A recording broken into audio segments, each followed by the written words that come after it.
The day my mother took off her headscarf in court and said, "We have no daughter," I learned what it feels like to die and still keep breathing. And if you want to understand how I got there, you have to start in a house where girls disappeared into weddings, the way night falls sudden, unquestioned, final. In my family, the clock for a girl didn't start at birth. It started at blood. First period meant first proposal, whether you were 12 or 13 or 14, whether the husband was twice your age or 3 times. I believed it the way a fish believes in water, because it was everywhere. Whispers over tea, aunties counting calendars, cousins vanishing into red and gold, and silence. Then I turned 11 and saw the rule hit bone. My cousin Miam bled on a Monday, and by Thursday she was promised to a 43-year-old whose previous wives had both died before 20. The death certificate said kidney failure. The women said too many pregnancies too young. That night I pushed my dinner away and discovered a dark little loophole. Your body needs fat to start puberty. If I could make myself small enough, maybe time would skip me. The other girls called me skeleton. I called it strategy. Fridays were training days. From 1 in the morning to 10, I served the men without speaking. 10 lashes if I forgot the rules. My mother toughened my hands by making me hold hot pots, bleached my face at night so I'd be beautiful. I answered perfectly when spoken to, practiced a future I never wanted. Smile, lower your gaze. Please say you're excited to have children. I performed obedience like a second language. And it might have worked forever, if not for the draw. We were in the United States the whole time that matters. Shopping plazas and school buses and a courthouse you could walk to if you had the nerve. One day I mistakenly wore a t-shirt to school and my teacher saw how thin I was. She asked me to stay after class. When she stepped out, she forgot to lock her desk drawer. Inside were pamphlets that felt like contraband. Your rights as a young teen. When culture becomes crime. Mandatory reporting. I slid the thinnest one into my waistband and went home with my heart thudding like it might tell on me. At night I memorized every line. CPS numbers, shelter addresses, the exact phrases that make a report non-optional. I learned that marriage under 18 is wrong everywhere here, that honor and tradition are not magic words that cancel a law. Knowledge is a light switch. Once you flip it, you can't unknow the room. I started a secret wife skills group in my uncle's tool shed, but not for cooking. The skills were exits. 6 cousins who hadn't bled yet. 6 notebooks. We practiced in whispers. They're forcing me to marry. I'm 13. Please help. We mapped which teachers would have to act. And then, at 15, my body betrayed me. The blood came during morning food prep, soaking my white dress. My mother screamed with joy. Aunties kissed my cheeks.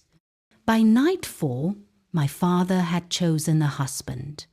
Hamoud Habibi, a construction mogul whose wives seemed to vanish into graves with tidy paperwork and no questions.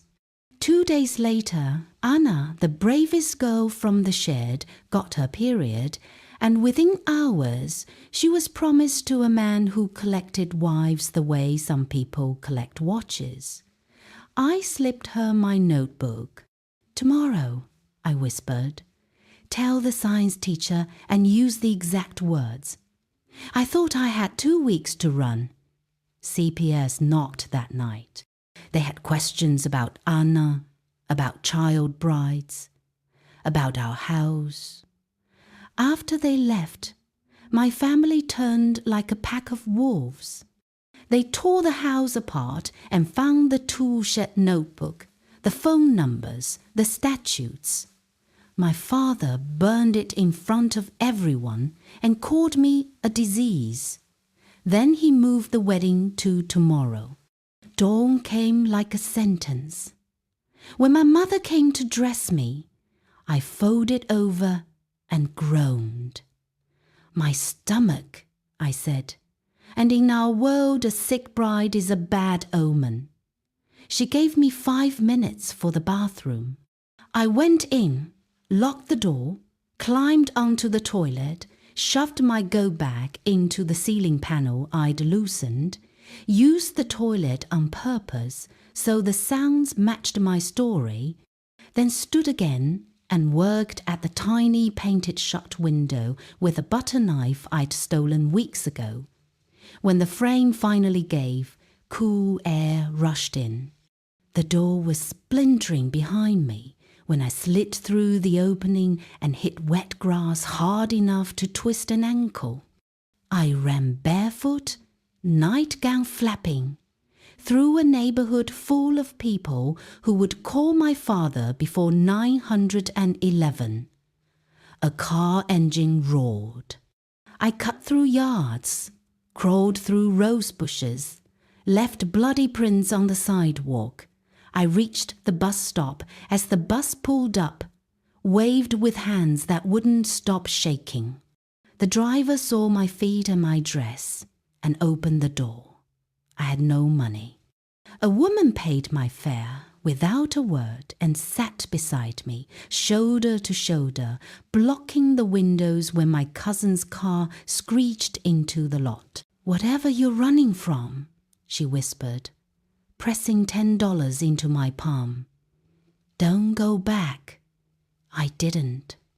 I went downtown to the courthouse I'd only ever seen through car windows and asked for an emergency protective order, the words I'd rehearsed shredding my throat on the way out. A clerk with kind eyes hustled forms into my hands and a judge read them right there in the lobby. "Granted," he said. I stepped onto the sidewalk clutching paper that felt like armor and called the shelter. Full. Thursday, maybe. 3 days away. I had nowhere to go for 3 hours, let alone 3 days. So I followed a memory. Miss Rodriguez sometimes graded on Saturdays. I took 3 buses to Jefferson High, and when she saw me, my feet, my dress, the paper in my fist, she said nothing at first, just cleaned my cuts and made calls.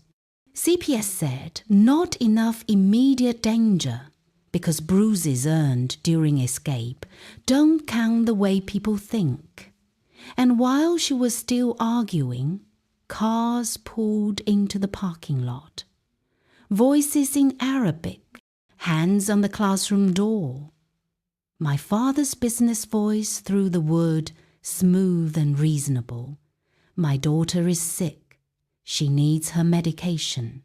He'd brought prescription bottles with my name on them, filled that morning. Miss Rodriguez called 911. The school security pulled footage showing my father walking in, already holding the bottles he claimed we had to fetch, and I rolled up my sleeves and showed the burn scars from pot training, the belt marks from Friday drills. She photographed everything, printed my essays from the past 2 years where I'd hidden truths between the lines, and when the officers arrived, my father tried reason, then religion, then rage. He slipped in one wrong word, dowry, and the officer's face changed. CPS placed me in emergency custody that night. They took me to a woman named Theodora, who had cameras on every corner of her little house and locks that turned from the inside, and a nurse's hands that knew how to pull glass from a heel without making a girl feel like broken china. I slept there, sort of, and woke up to manipulation. My aunties at the gate with food, a bouquet from my mother with a card that said our hearts are broken, a Facebook post by my father calling me mentally ill, my face shared as a missing child, a reward offered for my return. Then a knock, legal papers demanding I be given back to save my cultural identity.